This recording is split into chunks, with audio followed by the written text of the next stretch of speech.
नमस्कार दोस्तों, welcome to the एस्ट्रोरितिक। आज हम डिस्कस करेंगे सिंह लग्न के जितने भी लोग हैं उनकी पूरी लाइफ का क्या पैटर्न है। ये सिर्फ सिंह लग्न के बेसिस पे हम डिस्कस करेंगे। इसमें हम प्लैनेट्स को अभी नहीं ले रहे हैं, प्लैनेट्स इनमें अपना गुण डालेंगे, लेकिन पहले हम सिर्फ राशि के बेसिस पे लाइफ के पैटर्न को डिफाइन करने की कोशिश करेंगे। इसके लिए आप लोग लास्ट तक बने रहें और पेशेंस के साथ इस वीडियो को पूरा देखें। सबसे जरूरी चीज़ है सिंह लग्न। सिंह लग्न क्या है? काल पुरुष कुंडली का 5वां घर, यानी कि पुण्य का भाव तो आपके लग्न में ही आ गया। आपको आपके पुण्य को बढ़ाना है तो सिंह लग्न को मजबूत करना होगा, यानी कि रेगुलरली पढ़ाई, शास्त्रों का अध्ययन, वेदों का अध्ययन, अपने पूर्वजों के बारे में जानना, अपने एनेसेस्टर्स के बारे में जानना, ये चीज़ें सबसे ज़्यादा जरूरी है आपके लिए। सेकेंड हाउस की अगर हम डिस्कशन करें कि फैमिली कैसा होगा, वेल्थ कैसी होगी, इन चीज़ों पर क्या प्रभाव रहेगा, इनमें नंबर 6 है वर्गो साइन, जो कालपुरुष कुंडली का छठा घर दिखाता है। यानी कि फैमिली में बहुत सारे EMI, कभी लोन, कभी कोई कोर्ट केस हो गया, कभी हॉस्पिटलाइजेशन हो गया, कभी डिजीज़ हो गई, ये सारी चीज़ें फैमिली में बनी रहेंगी। पैसे में भी ये चीज़ें दिखेंगी कि पैसे तो आए लेकिन कुछ लोन भी आ गया, कुछ इनकम में कभी प्रॉब्लम आ गई, कभी आप समझ लीजिए EMI आ गया। ये सब चीज़ें किस लिए होती है? क्योंकि वर्गो साइन है वहाँ पे। अगर परिवार में सब कुछ एक प्रॉपर रूटीन में नहीं है तो, क्योंकि नंबर 6 जो है ना कालपुरुष कुंडली का छठा घर, उस घर में रूटीन है, डेली बेसिस पे होने वाली चीज़ें। तो अगर परिवार में सब कुछ शेड्यूल है कि इस टाइम पे हम लोग ट्रिप पे जाते हैं, इस टाइम पे हम लोग ऐसा करते हैं, हम लोग इस तरीके खाना खाते हैं, अब पूजा पाठ होता है, तो कहीं ना कहीं एक ओवरऑल भी रूटीन अगर मैनेज है तो उसमें आपको बहुत कुछ रिलीफ देखने को मिलेगा। नहीं तो हो सकता है कि परिवार में जितने भी लोग हों वो सेवी हों, लाइक समाज सेवा कर रहे हैं, कुछ लोग जानवरों को खिलाते हैं, या किसी के फैमिली में कल्चर होता है कि हम किसी ओकेजन पर अनाथालय में डोनेट करने जाते हैं। ऐसी चीज़ें भी अगर मेंटेन्ड हैं तो बहुत हद तक हम देखेंगे कि सही हैं चीज़ें, उतना ज़्यादा परेशानी नहीं है। अगर तीसरे घर को देखें कि अगर मेहनत करते हैं तो इनके मेहनत का फल कैसा मिलेगा। देखो, तीसरे घर में लिब्रा साइन जो बैलेंसिंग का है, बिल्कुल अपोजिट घर है कालपुरुष कुंडली में पहले घर का। तो यहाँ पे इनको अपने मेहनत को बैलेंस करके चलना है, यानी कि ऐसा नहीं कि सिर्फ काम काम काम, रिलेशनशिप पे फोकस नहीं कर रहे हैं, काम को भी देखना है, पर्सनल रिलेशनशिप को देखना है, दोस्ती है, आपका पर्सनल लाइफ है, आपका स्पाउस है, आपकी गर्लफ्रेंड है, आपकी वाइफ है, आपका फैमिली है, ये सब को आपस में एक तुला है ना तराजू, तो एकदम बैलेंस करते हुए चलना है। मेंटली भी बहुत मजबूत होते हैं ऐसे लोग। क्यों? क्योंकि देखो इनके 4th हाउस में स्कॉर्पियो साइन है। स्कॉर्पियो साइन के एकदम हिडन, ये बातें छुपा के रखेंगे। इनकी फैमिली में कुछ ऑकल्ट से जुड़ी हुई चीज़ें होंगी, इनके परिवार में छुपे हुए लोग होंगे।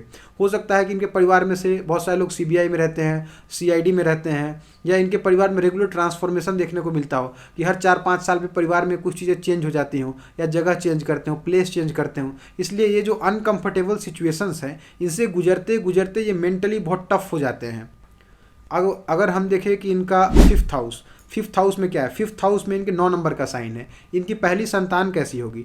जब इनकी पहली संतान होगी इनका भाग्य जागृत होगा, क्योंकि पहला घर जो काल पुरुष कुंडली का है वो 1 नंबर है, और 9वां घर काल पुरुष कुंडली का सजिटेरियस साइन है जो इनके 5th हाउस में आता है। यानी कि पहली संतान इनके भाग्य जागृत करने में हेल्प करेगी। इनके दादा परदादा, इनके पूर्वज, इनके एनेसेस्टर्स की ब्लेसिंग्स, धर्म का ज्ञान, वेदों का ज्ञान, गुरुओं के लिए सम्मानजनक भाव, ये इनके लाइफ में भाग्य को जागृत करने में, इनके पुण्य को बढ़ाने में मदद करेगी, जिसके फलस्वरूप इनकी पढ़ाई अच्छी होगी, इनका लव रिलेशन अच्छा होगा, इनकी प्रथम संतान धार्मिक होगी, अच्छी होगी।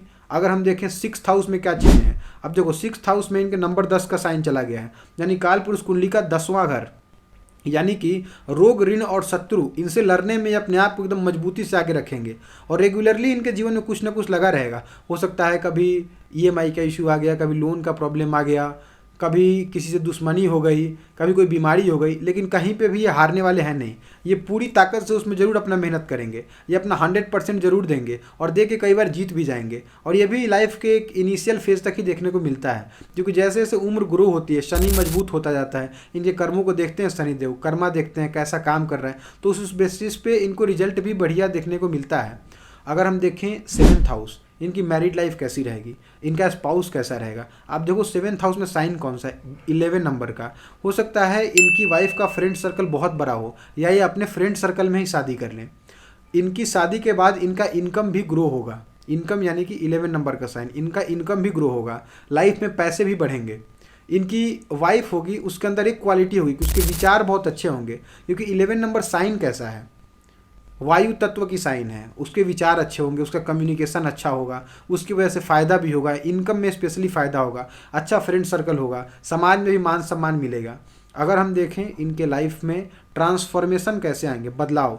तो उसके लिए 8वें घर में आप देखो 12 नंबर का साइन है, 12 नंबर यानी कि पाइसेस राशि। पाइसेस राशि इनकी लाइफ में जब जब ट्रांसफॉर्मेशन आना होगा तब तब कुछ ना कुछ बड़ा लॉस होगा। लॉस फाइनेंशियल होगा, लॉस फिजिकल होगा, लॉस मेंटल होगा, ये डिसाइड करेगा वहाँ बैठा हुआ प्लैनेट। लेकिन कुछ ना कुछ ये सेक्रीफाइस करेंगे, कुछ ना कुछ लॉस होगा, कुछ ना कुछ नुकसान होगा, उसके बाद बहुत बड़ा ट्रांसफॉर्मेशन इनकी लाइफ में मिलेगा। अगर आप देखें 9th हाउस तो वहाँ पे 1 नंबर साइन है, यानी कालपुरुष कुंडली का पहला घर मेष राशि, जहाँ पे आदमी एकदम मेहनत के साथ कुछ इनिशिएट कर रहा है। तो ये व्यक्ति अपने धर्म के लिए, अपने पिता के लिए, अपने समाज के लिए, अपने गुरुओं के लिए जब जब कुछ इनिशिएट करेगा, इसके भाग्य में बढ़ोतरी होगी, इसका भाग्य इसका साथ देने लगेगा। इसलिए ऐसे व्यक्ति को चाहिए कि दिन रात एक कर दे भले ही, लेकिन अपने पिता के लिए, अपने धर्म के लिए, अपने विचार के लिए, अपने संस्कार के लिए कुछ ना कुछ एक चीज़ नया जरूर इनिशिएट करें। अगर आप देखें इनके करियर को 10th हाउस को, तो वहाँ पे 2 नंबर का साइन है। वृषभ राशि अच्छी राशि है। आप देखिए कि इनके करियर में एक स्टेबिलिटी देखने को मिलेगी, बहुत ज़्यादा परेशानी आपको दिखेगा नहीं। हो सकता है कोई फैमिली बिजनेस में भी जा रहे हो, इनका कोई परिवार का बिजनेस हो उसको भी हैंडल कर रहे हो, या फिर जिस भी जगह ये वर्क कल्चर पे काम कर रहे हैं वो एक फैमिली क्रिएट हो जाएगी वहाँ पे इनकी। उस फैमिली के साथ मिलके भी ये कुछ अपना बिजनेस, अपना कुछ कारोबार स्टार्ट कर सकते हैं।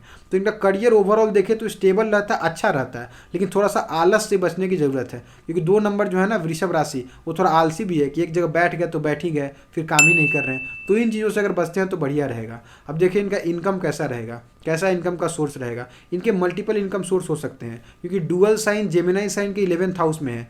इनका कम्युनिकेशन डिसाइड करेगा कितना इनका इनकम सोर्स है, क्योंकि जेमिनी साइंस में मेहनत भी है, हार्डवर्क भी है, लेकिन कम्युनिकेशन के साथ।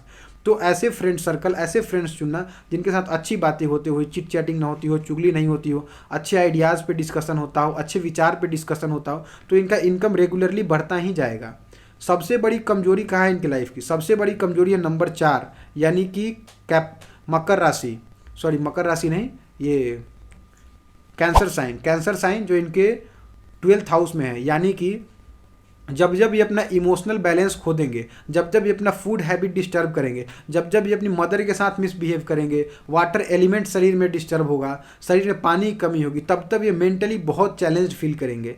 अगर ये जितने भी फैक्टर्स मैंने बताए हैं इस पूरे चार्ट में, इन सबको ध्यान रख के अपनी लाइफ को एक बैलेंस वे में सिर्फ ले के चलना चाहें तो बिना प्लेनेट के भी बहुत सारी चीज़ें बैलेंस कर सकते हैं। सिर्फ लाइफस्टाइल में थोड़े थोड़े चेंज ला करके, जैसे डेली बेसिस पे मंदिर जाने का एक रिचुअल स्टार्ट कर दें।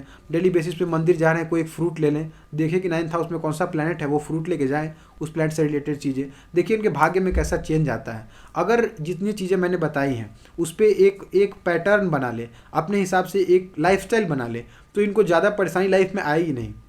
बाकी के लग्नों पे भी हम डिस्कस करेंगे। आप लोग कमेंट कीजिए कि नेक्स्ट किस लग्न पे मैं वीडियो बनाऊं। Thank you.